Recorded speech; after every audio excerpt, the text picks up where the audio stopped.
Bon dia, buenos días, una entrevista más aquí en La Veu TV. La voz de todos. Hace 20 años empezamos este camino tan maravilloso y tan interesante como es la Fundación Mare Terra Mediterránea. Hace 20 años pusimos en marcha muchos sueños. Entre ellos había uno muy importante, que era enseñar a las nuevas generaciones todo lo que eran los valores ecológicos, los valores de solidaridad, y que empezaran a conocer todo lo que se puede saber del reciclaje, de los residuos, lo que contaminan, lo que no contaminan. Hace 20 años se iniciaba también una fábrica, una empresa que al final de muchos años ha acabado siendo modelo y modélica a nivel internacional, no solamente del país ni local. Con ellos entablamos una alianza. Ellos apostaron por nosotros, nosotros por ellos, porque creíamos que era una pequeña revolución. Y es que por fin conseguir ver y realmente que se hiciera el reciclaje, en estos casos de un residuo muy contaminante como es el aceite sucio, el aceite usado y sobre todo los aceites industriales. Bien, estoy hablando de la empresa Cator y hoy pues para mí una satisfacción, ya no solamente porque llevamos muchos años caminando juntos en la misma dirección, sino porque está aquí en la entrevista y tiene mucho que decir, porque no podemos ni debemos entender que una empresa que ha caminado tantos años en Cataluña y tantos años, pues siendo generosos, ¿por qué no decirlo también?, con todas las entidades, con todos los municipios que de alguna forma se han acercado allí, en estos momentos hay un SOS y en estos momentos tenemos que decir como grupo ecologista también que parte de ese aceite generado en nuestro país se está llevando fuera de las fronteras de Cataluña a reciclarse allí con las consecuencias tan nefastas que puede ocurrir eso, y es que se corra el peligro de desmantelar una empresa modélica, una empresa que no ha fallado absolutamente en ningún sentido, ni en lo social, ni en lo ecológico, y después con las causas también, que es más desempleo en nuestro país. Por lo tanto, yo antes de pasar la palabra a Óscar, el profesional periodista que tenemos aquí en la casa, buenos días, Manuel Ribasé, director de Cator. Bienvenido a esta casa que es vuestra casa. Muchas gracias y buenos días. Jo recordo una frase de fa uns quants anys del conseller Subirà que deia la feina ben feta no té fronteres. A hores d'ara, veient com està tot el programa, senyor Ribasés, director general de Cator, sembla com a molt utòpica, aquesta frase, utòpica del tot. Sí. Bueno, és tòpica, però és una realitat. Si tenim que tenir en compte, home, que Catalunya ha arribat a un nivell mediambiental a la gestió dels olis que no hi ha un referent a Europa, un referent d'eficàcia. Es té que tenir en compte que estem parlant d'un residu tòxic perillós, que és el que més es produeix al món. És un residu que és una preocupació mundial. La UNESCO té programes, la Unió Europea també. El problema del vertit contamina l'aigua, els aqüífers, contamina la terra, i si es crema, doncs contamina i afecta la salut humana. Catalunya, en el seu moment, va ser capdavanter en prendre una solució valenta. L'any 92, Catalunya com a país va aparèixer a Rigo, on hi havia estats, i on va fer sentir la seva veu i on va recollir el repte d'aconseguir una gestió sostenible dels residus. A Catalunya es va crear, abans que l'Estat, una llei de residus, on va apostar definitivament per la regeneració dels olis. L'oli usat, sent una prioritat i una preocupació, en totes les legislacions estableix que es té que reciclar, no solament reciclar, sinó regenerar. Regenerar vol dir que és la gestió més respectuosa amb el medi ambient, enfront de cremar o abocar. Regenerar vol dir que, a més, en aquell moment es parlava de sostenibilitat dels recursos. L'oli és un recurs escàs i no renovable. Llavors es va apostar perquè no solament es reciclés, sinó que es regenerés, que vol dir que es tragués de contaminants tot l'oli i es tornés a utilitzar un altre cop per formular nous lubricants. Això és el que en aquests 20 anys s'ha fet Catalunya. Catalunya ha demostrat, i s'ha sigut reconegut per tota Europa i per Espanya, que ha sigut l'única comunitat que regenera, recull el 100%. L'única comunitat que ha mantingut el cens, que ha ajudat a tots els productors petits i per llunyans que siguin s'ha recollit a tot arreu, i ha sigut un exemple. Aquest sistema que ha permès això va ser un concurs d'un servei públic, on no costava res per l'administració, i ara, a partir del dia 9, s'ha canviat el model. I ara estem en una nova expectativa que creiem que encara no està ben definit quin és el camí que seguirà. Vostè em parla de 20 anys que són excel·lents, que són molt positius, des del moment en què es concedeix a Qatar la gestió dels olis industrials, des del moment en què es supera el llindar mínim que es marca i s'arriba al 100% del reciclatge dels olis, però ara es produeix un impàs que no s'acaba d'entendre. És a dir, per què es produeix aquest trencament, aquest canvi de postura? A què respon? Nosaltres no som qui dir el per què. Nosaltres l'únic que diem, escolti, els temps canvien, possiblement s'ha volgut canviar el model.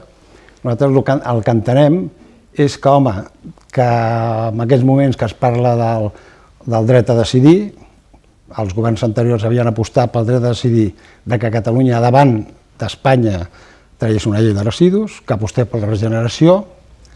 Espanya, 10 anys després, va treure una llei de residus, el 2006. Aquesta llei va ser, i a Catalunya portava 10 anys amb aquesta gestió exemplar, va ser una llei que va obligar a un objectiu ecològic que no existia, del 65% enfront del 100% de Catalunya.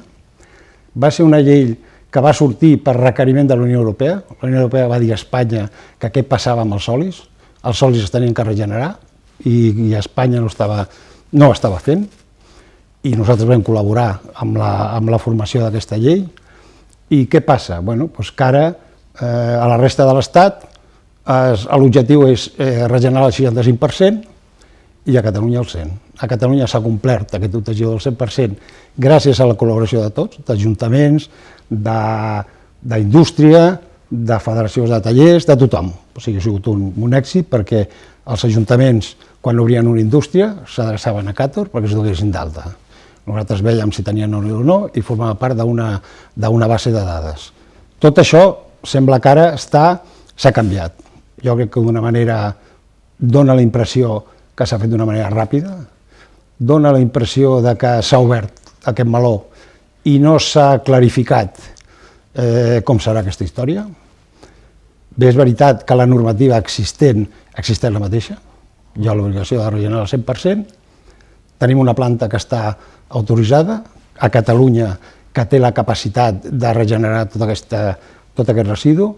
Hi ha uns principis recollits per la llei catalana des del principi i defensats per altres governs que s'aplicaven els principis de proximitat, de suficiència i de millors tecnologies. Catalunya té una planta capaç de regenerar, tenim una planta amb capacitat de 42.000 tones i es generen 20.000 a Catalunya.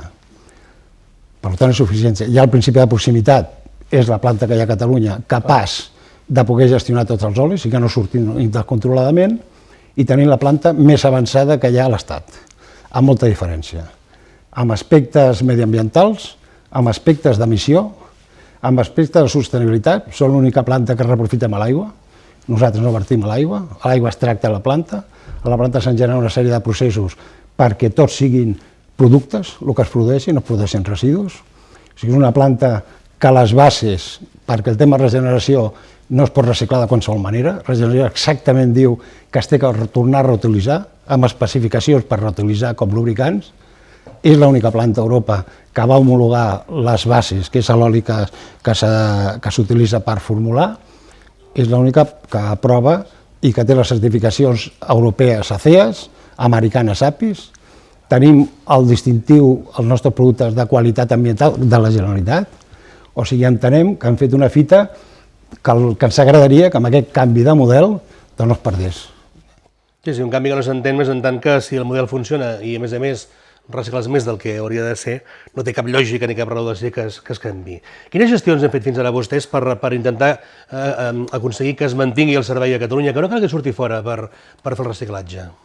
Home, jo diria, nosaltres què podem fer?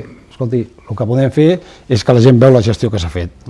Gestió reconeguda, jo diria, potser l'administració que ha fet per intentar aquest canvi de model.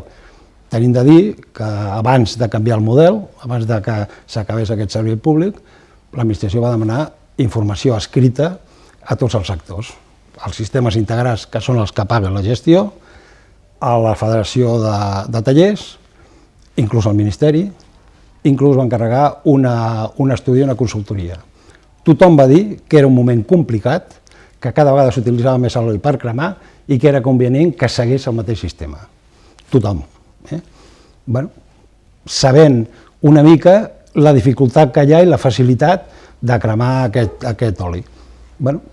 S'ha pres la decisió que això ara entra en una situació de lliure mercat, que nosaltres no estem en posició de lliure mercat, però clar, es té que tenir en compte que Catalunya té competències transferides, i Catalunya té el dret i té la capacitat d'establir quina normativa ambiental aplica en aquesta comunitat. I pot estar liberalitzat, però està condicionat a la normativa de cada comunitat autònoma. I Catalunya la té. I la té i no està derogada. I és un tema que té que derogar el Parlament. Per tant, nosaltres entenem que hi ha un marc, hi ha una situació, hi ha una planta, que nosaltres estem disposats a competir amb qui sigui, però amb claretat, amb igualtat de condicions. Escolti, aquí s'hem dotat, perquè aquí la societat i el país ha volgut tenir una indústria de medi ambient puntera i que preserva el medi ambient, i ara no podem, creiem que no podem, competir amb desigualtat de condicions en qualsevol planta de qualsevol comunitat que no té les exigències ni tecnològiques ni ambientals que té la nostra. Dues últimes preguntes. La primera li faig com a periodista i és molt directa. Creu vostè, amb tot el que m'ha comentat, que hi ha algun tipus d'interès creat al fons pel qual s'intenta fer aquest canvi de model, quan el model funciona realment, pel qual s'intenta que empreses de fora puguin tenir aquest servei de reciclatge? Si no vol, no m'ho respongui. Jo la pregunta li faig com a periodista, obligadament. Escolti, em sembla molt bé això que em diu. Jo crec que no tindria d'haver-hi. El temps ho dirà, però el temps molt a prop. Jo crec que no té d'haver-hi. Jo crec que aquí ha passat una mica com li ha passat al Barça, que va parlar que els nanos no podien entrar al camp, que va parlar que el partit del Madrid era una dificultat, però no va dir com es faria. Llavors va crear una certa alarma de dir a la gent, escolti, si vostè vol canviar, canvi per millor, però clarifiqui. I ara jo entenc que estem en una situació que no està clar. No està clar perquè, escolti, en un mes, en 20 dies s'han desaparegut el 25%, del 25% d'oli, que no s'ha reciclat. Nosaltres no hem reciclat i no sabem on ha anat. Escolti, i aquesta és la realitat. Aquests interessos? Jo vull pensar que no. Ara el que està clar és que el motiu que s'ha donat és que ara es té que aplicar la responsabilitat del productor. Escolti, la responsabilitat del productor, si no acompanya amb una normativa de la comunitat autònoma, això anirà pitjor. Això està claríssim. I això està claríssim, home, i l'administració ho sap perquè té informació. Llavors, i per què està claríssim? Home, perquè la resta de l'Estat, amb aquest sistema que diuen de liberalització el que sigui, doncs tenia l'obligació de regenerar el 75%, el 65% i no arriben. Arriba a l'Estat perquè Catalunya ha arribat al 100%. Això vol dir que si se li dona la responsabilitat als sistemes integrats i no es manté la normativa actual fins ara, escolti, aquí no arribarem ni al 100 i veurem on arribem. Necessita l'aposta d'aquesta administració per la conservació del medi ambient i mantenir la normativa que existeix. L'última pregunta, breument. Què succeirà amb Càtor si tot es manté com ara? És a dir, si l'oli reciclat se'n va fora i no es queda aquí? Home, què passarà amb Càtor? Home, Càtor es ressentirà, Càtor seguirà. O sigui, Càtor ha fet una aposta de país, escolti, és el nostre país. Nosaltres creiem que la gent i el nivell i l'exigència és mantenir sobretot el medi ambient. Què passarà? Home, escolti, doncs depèn, perquè si deixa sortir a qualsevol planta, escolti, estem competint amb no igualtat de condicions. Qatar el que no farà serà baixar el seu nivell d'exigència ni tècnica ni ambiental. Qatar ha fet una aposta per aquest país i que es redueixi la quantitat, que ara serà difícil, quasi impossible controlar els productors on va l'oli. Escolti, això ho haurà pensat l'administració i farà i aplicarà les mesures. Nosaltres creiem que això sigui molt ràpid i és possible que això es recondueixi un altre cop. Però Qatar ha fet una aposta per aquest país i home, ressentirà segur. Escolti, si tenim que competir amb algú que no té aquest nivell i a sobre tenim menys volum, segur que ressentirà els llocs de treball, però escolti, ens defensarem. Som una companyia que hem apostat per aquest país i seguirem, donant exemple de com es té que gestionar aquesta història. Doncs esperem que vagi tot molt bé. Senyor Ribasés, gràcies per ser nosaltres el dia d'avui. Molt agraït per l'oportunitat. Hi ha una frase que diu que si no pots millorar el silenci, calla. Per tant, en aquest cas l'apliquem també en aquest sentit. Quan una cosa funciona bé no toquis res. Tornem d'aquí uns dies a la Veu TV, més entrevistes.